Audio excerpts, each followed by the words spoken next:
Hey everyone, my name is Taps, and there is a lot happening in December. I cover a lot of content about OMI catalysts, but what about Veve Collectible catalysts? Well, based on some recent updates and conversations I've been having, I believe we're about to see new all-time highest prices for Veve NFT collectibles. This will actually be the third time that we've seen prices rise up to new highs for these collectibles, and I'm excited to explain to you all the reasons why. As always, if you're new to the channel, welcome to the community, feel free to subscribe. I'm a crypto stock and real estate investor, but never a financial advisor. So the first time that we had this huge price jump was actually back in like April or May. And that was when we really saw the collectibles really take flight from like doing well on ROI to like, oh my gosh, the prices are jumping. And then the second time was right around August or September, went from like a big lull in the collectibles to a big price jump. And we've seen some fluctuation, but we're kind of in a lull again. And I believe we're about to see the next leg up near the end of December. When you think about those time frames, it's been pretty consistent, pattern roughly between 3 to 4 months, but definitely seems to be based on a collection of Veve specific catalysts, which we're about to see. And the first big catalyst that I've actually touched on in a recent stream in the past 24 hours actually was that Noah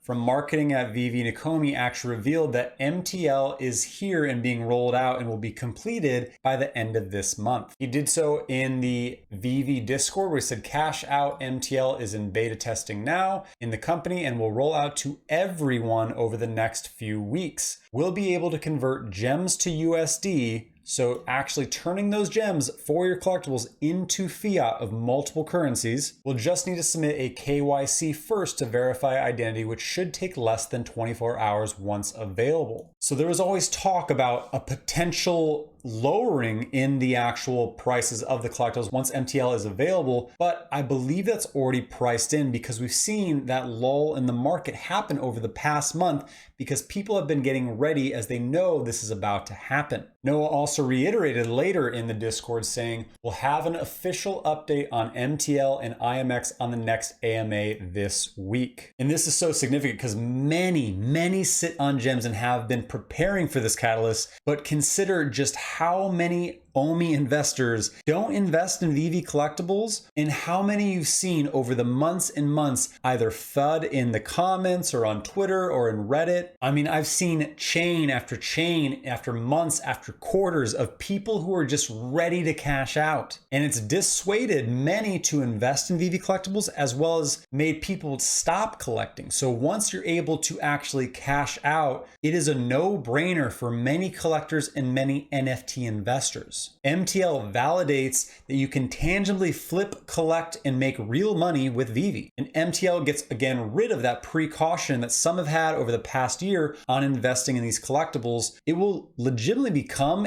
a second income for many successful flippers. The second big catalyst actually was brought to our attention during this amazing Twitter Spaces from Traps Wellington, where there was tons of us in here talking about just good vibes and tips and things like that. And of course, the master Veve NFT strategist and Veve and OMI whale, Brock McBlockchain, who you've seen I've interviewed on my channel at least 3 times, came into the Twitter Spaces and brought up an incredible point. Now, Brock noticed at some point near the end of November that we all of a sudden had this 30-day notification. So this is me listing my alligator Loki for $9,000. And you can see there's now a notification that says automatically removed after 30 days, if not sold. Now, this was never a thing before. Now, what that means is there have been tons of collectibles that just accumulate and sit at not only just wild prices, but also at close to floor prices and everywhere in between. And many just list them and forget about them. I've been guilty of it. So what's going to happen is once this 30-day mark happens, which should be somewhere near the end of December, overnight, we're going to see total number of available for sale collectibles lower. We're going to see number of collectibles for sale in between floors lower, as well as the highest entry and some of the lower near floors. Let's say, for example, there's a 2000 edition collectible. There are 100 for sale in the market and you consistently watch it like I know many do. And overnight, you go and check and you now see that there are only 75 listed. And where there were 10 that were sale for maybe like 75 gems, and then the next jump up was 85 gems, and then the next jump up was 100 gems. Now you go in and you see that there are only 4 listed for roughly around 75. That middle one's gone, and the next price up is 120. All of those that are now listed lower look like steals, and people will swoop them up. So prices on the floors will lift. Those prices in between the floors to higher value will actually become smaller. And again, this can happen with all the collectibles in the app. Think about how many things have been listed forever in this app, and it'll happen overnight. This is going to be a wild swing to try and build strategy around it and figure out what is the true value around some of these, because it's going to look like they're much higher and people will choose to buy up the floors. Again, Brock is brilliant. The way he thinks about NFTs is really smart. And I mean, he has a ton of them. He's an NFT creator. And so he knows what he's talking about. And when he brought this up, I didn't get it right away. But once it clicked, I was like, oh my gosh, this is going to be nuts. So if you're not using data like Ecomi Wiki to track and see the daily changes in the markets on per collectible, you're probably missing out. If you're not using cherry charts, weekly analytics to see what the winners and top losers are of the week, as well as daily top gainers and top losers, then you need to step up your game, because I guarantee you us heavy investors and avid Veve collectors are using these tools, and it's only going to get more analytical. The third catalyst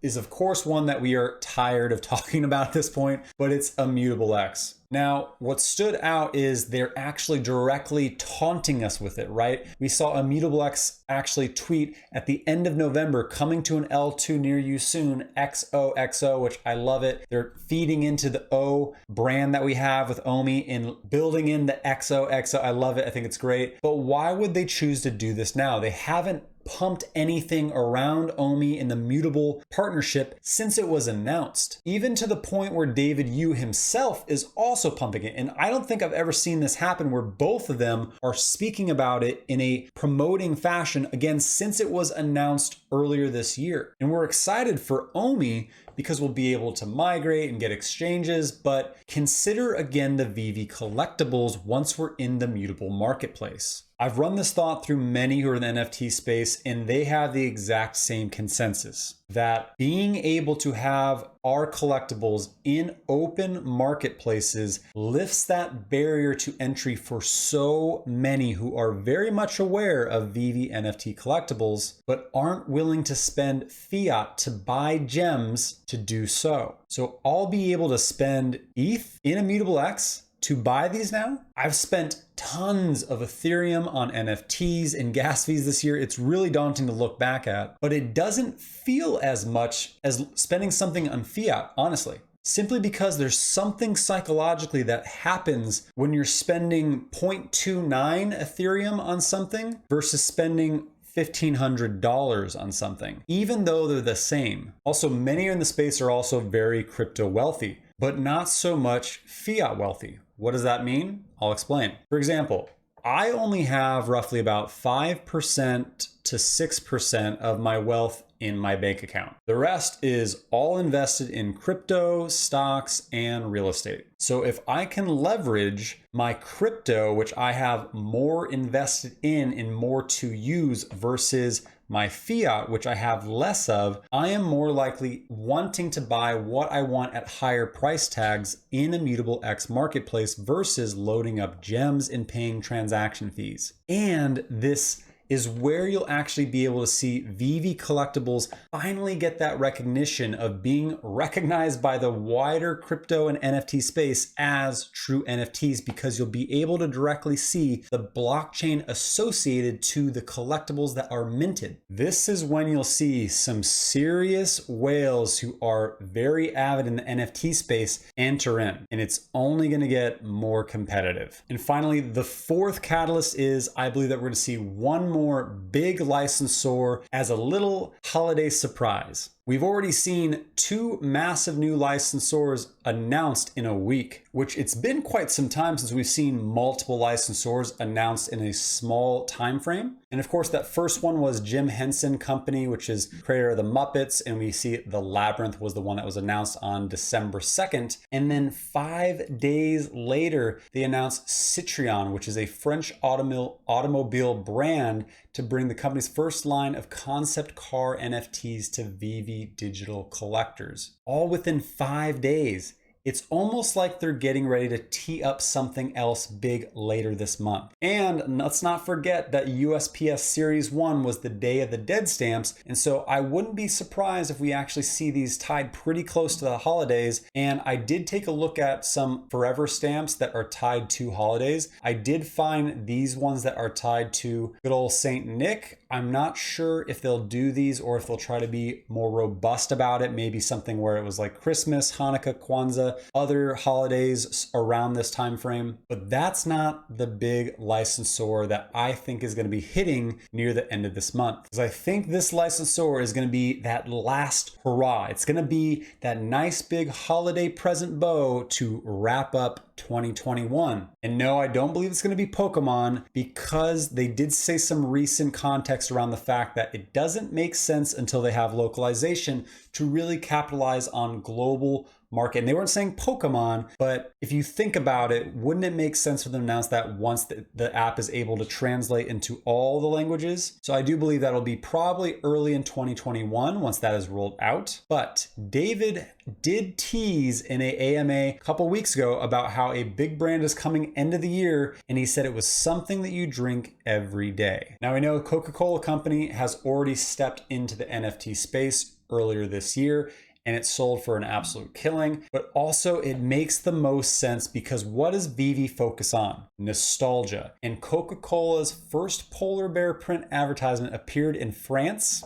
We're seeing a lot of French stuff with Le Petit Prince. We're seeing the Concept Car Company. We've seen them on Sky News, but Coca-Cola advertisements first appeared in France in 1922, and for the next 70 years, polar bears appeared sporadically in print advertising. In 1993, the Coca-Cola Company made a dramatic shift in its advertising by introducing the Always Coca-Cola brand. I mean, these polar bears, I grew up seeing them in commercials. They've been around well before I was born, and they are worldwide. They have advertisements all over the world, and they've been known and seen in black and white and color everywhere. So I mean, this brand is very nostalgic, and it's easy to recognize. Everyone knows the name Coca-Cola. The only other thing I think it could be that would also have a lot of weight would be Starbucks, which we've seen the Starbucks holiday red cups have become a cultural phenomenon. They're very much recognized. Everyone drinks coffee. Starbucks is all throughout the world and very much has a brand in itself and customizable cups. Both carry a lot of weight. Million followers on Twitter, and Starbucks with 10.9 million followers on Twitter. Either one would be a huge win for awareness, and again, bringing more new users, marketing, and social media presence to Ecomi and Veve NFT collectibles. So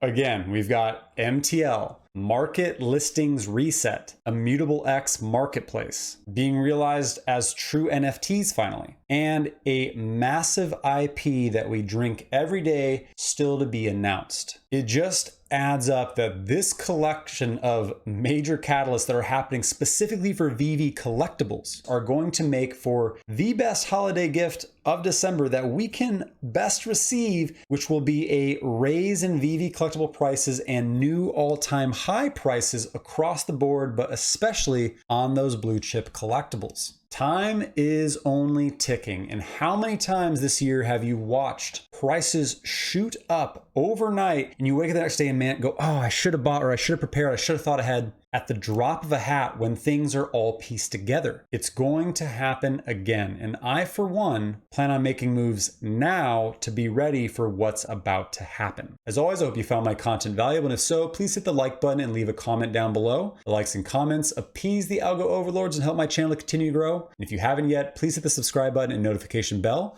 for future content. That's it for today. I'm Taps. Thank you for your time, and happy trading.